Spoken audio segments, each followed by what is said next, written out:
Have a think about what human right really matters to you. The one about which you think there can be no argument, the most basic. So we have life, we have expression, we have a gentleman up there.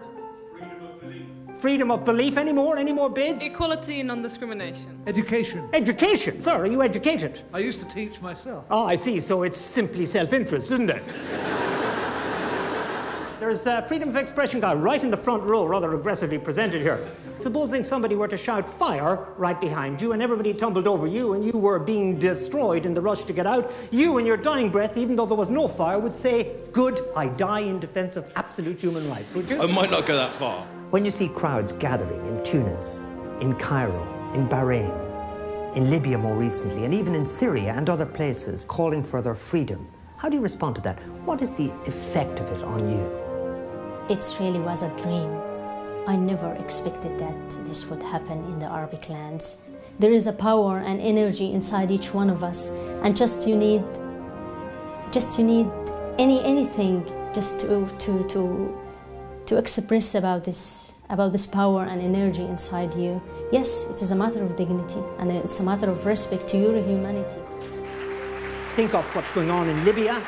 Think of Bahrain. You see people not mimicking their Western betters, but using the language of human rights, or a kind of human rights language, to articulate something which is in them.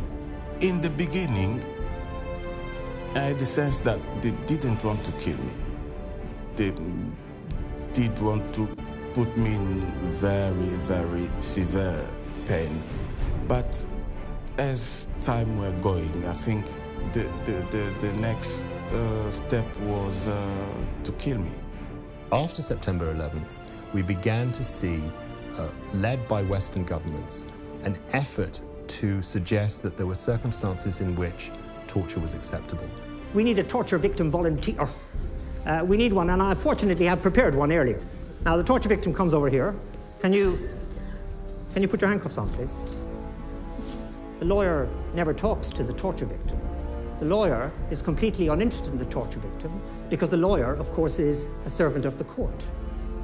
My lord has seen the letter from the Home Secretary which says, and I quote the letter in its totality, "Dear Judge, give us the warrant."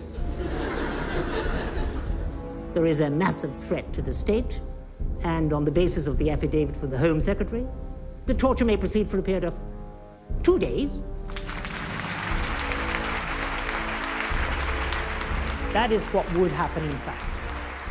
On the front line, the reality is a million miles away from the university seminar rooms which hypothesize about ticking time bombs. A young girl's been dragged off to a private detention, secret detention centre, smashed around, brutally raped, bitten, and the men are in a frenzy when they're doing this. What would you say, or what would you do if you, bizarrely, came across your torturer?